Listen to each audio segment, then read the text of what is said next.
नमस्कार, स्वागत है आपका रिपब्लिक भारत के डिजिटल प्लेटफॉर्म पर। मैं हूं आपके साथ अनामिका सिंघाली और आज हम बात करेंगे ऑपरेशन सिंदूर की। ऑपरेशन सिंदूर पर संसद में लगातार चर्चा चल रही है।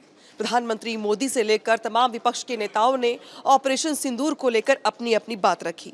जहां पर एक तरफ विपक्ष ने ऑपरेशन सिंदूर को लेकर सरकार के सरेंडर को लेकर तमाम बातें कही गई, सरकार के स्टेप को लेकर सवाल खड़े किए गए, तो वहीं पीएम मोदी की ओर से भी विपक्ष को आईना दिखाते हुए करारा जवाब दिया गया।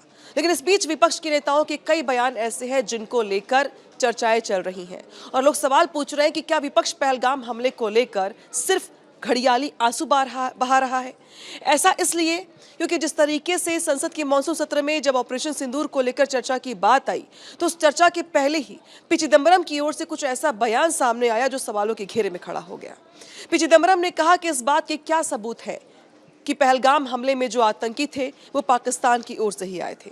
हालांकि इसके पहले कई बार इंटेलिजेंस एजेंसियों की ओर से या देश के गृह मंत्री की ओर से ये साफ कर दिया गया था कि जो पहलगाम हमले में आतंकी थे वो पाकिस्तान परस्त आकाओं के कहने पर ही यहाँ पर इस हमले को अंजाम देने के लिए आए थे। लश्कर के आतंकियों का नाम सामने आया था और इसी वजह से आतंक के ठिकानों को तबाह करने के उद्देश्य से ऑपरेशन सिंदूर चलाया गया था। लिहाजा चिदंबरम के इस बयान की चौतरफा आलोचना भी हुई। लेकिन चिदंबरम के अलावा कई विपक्ष के नेता ऐसे थे जिन्होंने ऐसे बयान दिए जिन बयानों की चर्चा आज भी चल रही है। उसमें एक बयान था प्रियंका गांधी वाड्रा का। प्रियंका गांधी वाड्रा ने लोकसभा में ऑपरेशन सिंदूर को लेकर अपनी बात रखी, लेकिन इस दौरान प्रियंका गांधी ने कुछ ऐसा बोल दिया, कुछ ऐसा नहीं कहा जिसको लेकर भी चर्चाएं चल रही हैं।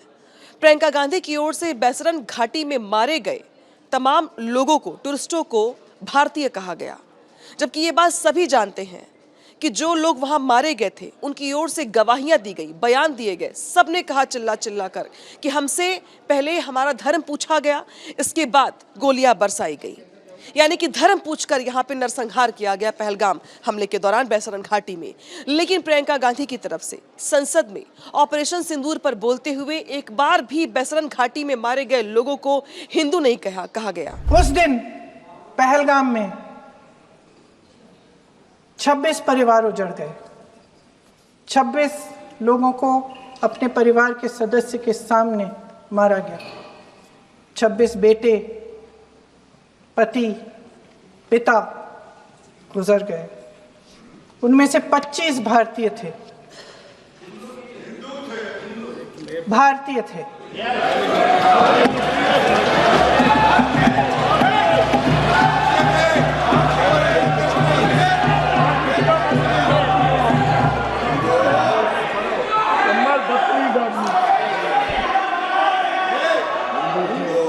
उनकी ओर से हर बार ये कहा गया कि बैसरन घाटी में भारतीय मारे गए। यानी कि प्रियंका गांधी इस बात को स्वीकार नहीं करना चाहती थी कि पहलगाम हमले में जो आतंकी थे उन्होंने धर्म देखकर गोलियां बरसाई, गोलियां मारी लोगों को। और अब प्रियंका गांधी का यही बयान चर्चा का विषय बना हुआ है। प्रियंका गांधी की ओर से सवाल खड़े किए गए सरकार पर, सरकार के तमाम फैसलों पर, ऑपरेशन सिंदूर के दौरान किए गए फैसलों को लेकर के प्रियंका गांधी की ओर से तमाम सवाल खड़े किए गए। साथ ही बैसरन घाटी में टूरिस्टों की सिक्योरिटी को लेकर भी सवाल खड़े किए गए। लेकिन वो टूरिस्ट सारे हिंदू थे और धर्म पूछकर उन्हें गोली मारी गई, ये प्रियंका गांधी संसद में नहीं कह पाई, उनकी ओर से नहीं कहा गया।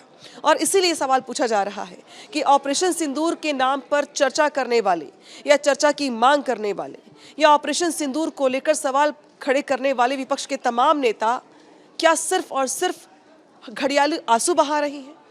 क्या सिर्फ सियासी ड्रामा कर रहे हैं? क्या इसे अपने सियासी हथियार के तौर पर इस्तेमाल कर रहे हैं सरकार को घेरने के लिए?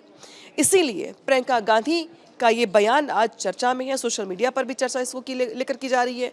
और इस सवाल हम आप पर भी छोड़ते हैं, क्या आपको भी यही लगता है कि विपक्ष ऑपरेशन सिंदूर के नाम पर सिर्फ घड़ियाली आंसू बहा रहा है? विपक्ष के नेता सिर्फ पहलगाम हमले को लेकर के अपना सियासी एजेंडा पूरा कर रहे हैं और घड़ियाली आंसू बहा रहे हैं? क्योंकि अगर ऐसा ना होता तो प्रियंका गांधी ये बात स्वयं आके संसद में जब उन्होंने अपनी सारी बातें रखी तो वे जरूर कहती कि वहां पर धर्म देख करके गोली मारी गई।